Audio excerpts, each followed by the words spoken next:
my new cube, Nuroad FE 2021, and I've had some questions on it, and we're going to go through the questions on the stuff that I've changed, that I want to change. Anyway, I've changed my crank to the old power meter crank I have, so we'll speak about that, and I'll answer your questions, and we'll have a look at some of the parts and exactly how it all works. And I must say, I'm quite stoked. It's really an awesome bike. It rides fantastic. I had to get used to it. It's quite heavier than I'm used to, but it's very stable and seems to be very reliable. Now, first of all, this is the front view with the front tire and the light, as you can see. I mean, that's not too hard to figure out. We're going to speak about the lights in detail. I'm very happy with the light. It's not really what I expected. Because the front wheel has a dynamo, I was expecting the front light to be a bit better, because I ride on roads that have no lighting in the pitch dark. I do carry another light, but I thought, well, maybe like this. I should have done the research for that, but I was quite disappointed in the front light, in the power and the strength of it. I'm very happy with the mudguards, fenders. They are really great. The rack I have my doubts about. I've had some questions about the rack, if you can remove it, and that seems to be possible. We'll speak about that in a couple of seconds.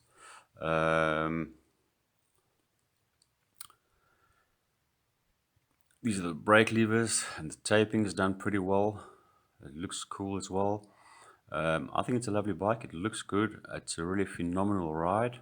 It's very comfortable and sturdy. The back part of the bike is extremely heavy. It's either due to the cassette, which is of course Tiagra, or due to the rack, which I actually felt. The guy at the Cube store gave me a rack to feel how heavy it is, and it's pretty light. It's not that bad. So I think the cassette in the back wheel is the problem.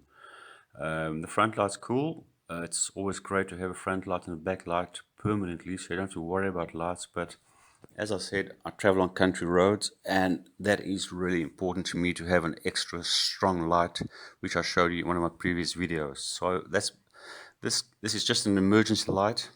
The backlight's cool to have on. The question to me is, are the lights worth it with a dynamo? Because you've got to push a bit of extra watts to make the lights work. And the question is that worth it? Because the lights aren't that great, and I do carry extra lights on the front and the back. So that's the question. The tires, very comfortable. They are not, the ones you get for the bike are not tubeless ready. So you got to order those. I get mine in a month's or 6 weeks time. They are not tubeless ready, and you have to tape the rims to make them tubeless. So you can also ask the shop to do that. They've taped my rims already, and I get new tires when the bike goes for its 2-month service.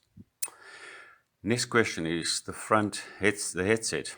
You cannot lower the headset without cutting the cable, because the cable of the front light runs down into the fork through the headset. I'll show you in a couple of seconds.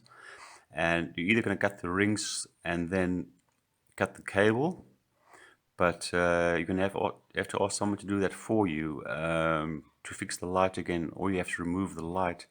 And the question is that worth it? You might as well order another bike then, I guess, another cube. Not the cable I'm showing you now is for the rear light, and this is the one for the front light. It runs into the stem. I'll show you that in a couple of seconds, and runs through the headset. And that's the cable you have to cut if you want to lower the headset. So it's a bit of a mission. I want to do it. Actually, my position on the bike is okay, so I'm not going to cut any cables or cut any rings off the headset. I'm sure the store will do it for you, no problem, but you're going to have to ask them to do that. The thing with the front light is you can't run a Garmin on the front of your handlebar, because you're going to have to get a left mounted Garmin above the light. I've tried that before. I've tried everything to get the Garmin on the front. Doesn't work. It's a very cool aluminium frame with a carbon fork. And now we're looking at the rack and the rear light. I get an idea that the rack seems to be the biggest problem for most people, including myself. It's not something I find very cool. It's not something I would use. So we're going to talk about how to get rid of the rack, and that is possible because in the front fender you have a piece that runs from the front hub to the fender, and you can put exactly the same piece onto the rear fender where the rack attaches. The fenders are quite long, quite sturdy, better than any other models I've seen before, and they keep you dry and they keep you clean. So that is the primary reason I bought this bike, is to stay clean and dry when I go to work, and for reliability. See the rack, and it's quite a huge thing, and I think it's I was quite surprised because when I saw it in pictures beforehand when I ordered the bike, I really actually thought it was okay. But in the real world, like I said last time in my previous video, I was a bit shocked when I saw the bike with a rack the first time. It does not look good, but there is a way to remove it, and we'll speak to about that in a couple of seconds. The brake hoods and the front part of the bike, it's really cool. The taping is done well. It really looks good, and I really like it. The handlebars kind of bend outwards like most gravel bikes. That's really quite cool. The cables disappear into the frame, which is like for a low-end bike. That's really nice, and so I assume the frame is not really super low-end, but for that it's aluminium. Here we have the cables to the rear brake and the rear derailleur, and to the light in the back that comes from the front light, runs to the back light, so they are both connected to the dynamo. Like I said before, removing the cables for the lights and removing the lights, I would just buy another model, because that seems to be a huge mission to me, and not worthwhile to buy this bike and then remove the lights as well. I mean, the lights are very handy to have. In the summer it might look a bit stupid, and but that's something you get over with. You can get over that no problem, and that's to set the front derailleur. Pretty damn cool. Remember, this is not a high-end bike. This bike is €1,000+, so it's made to ride, it's made to be rugged, it's made to ride in all conditions, so there's nothing special or something you have to worry about on this bike. You can just ride it, and that's why it has Tiagra, and that's why I chose a Tiagra model as well. I definitely need a 50 chainring on the front, so that's important to me. This part of the light, it shines when the front light turns, so you always know your lights are on, which is actually quite a silly statement, because you should be able to see on the roads that your lights are on, but the lights are not that good, not as good as I expected. This is the rear cassette, 10-speed, Tiagra derailleur.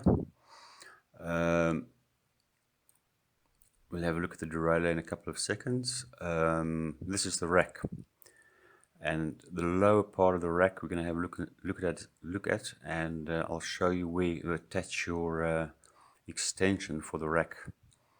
This is the front derailleur. Tiagra works great. Everything's new though, but I've heard that Tiagra is just like a workhorse, never breaks down, hardly ever have to clean it. I'll just spray it with water every now and again. It is a clamp-on derailleur. I haven't seen that for 20 years. I always used to derace. This is the rear derailleur with really small pulley wheels.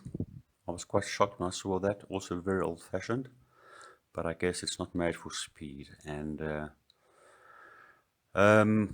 the next thing I want to show you is where the rack attaches on the inside of the frame. You see right there, that's the outside of the frame, and there we go, that's the inside of the frame where it attaches.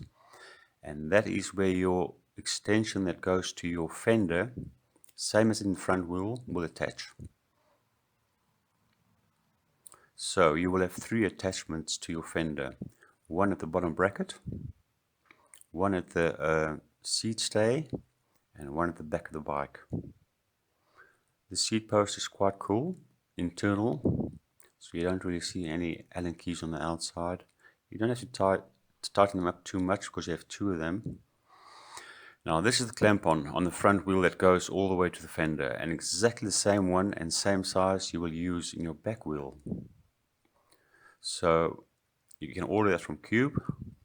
They know exactly what size you need, and if you do decide to move the rack, that's what you need. But you have to get the right size from Cube, and make sure you get the one that fits.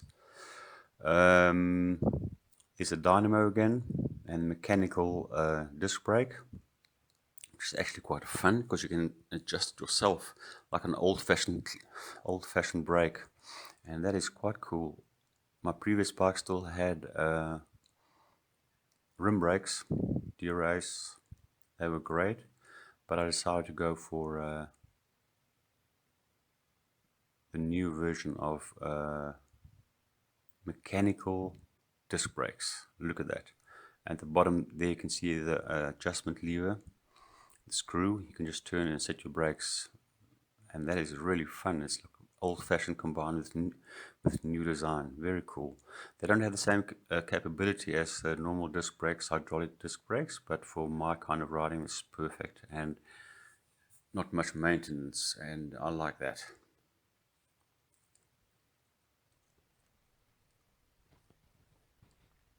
If the front wheel turns, you see a little light on the top of the light. That shows you that the light is on. That's pretty cool. I think that's a very cool little gadget.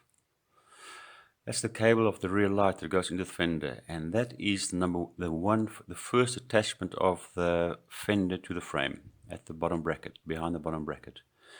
That is the second attachment of the fender to the frame. So the fender is quite sturdy, so you don't have to worry if you remove the rack that the fender will be flimsy and stuff. Definitely not, because the rack just goes off. And the third attachment will be over there. Alright, so you know that's the first attachment at the bottom bracket. The cable runs all the way down from there. That's the second attachment, and the rack that goes off, and the third attachment will be there where the screw is, where the light is shining now. So you can remove the rack, and if you really want to, you can remove the mudguards fenders as well. But I think it is possible to keep the lighting system on your bike, but then you're going to have to make a switch where the light cable comes out of the frame. Once more, that's the attachment you need for the rear fender if you remove the rack. I think I'm going to do that.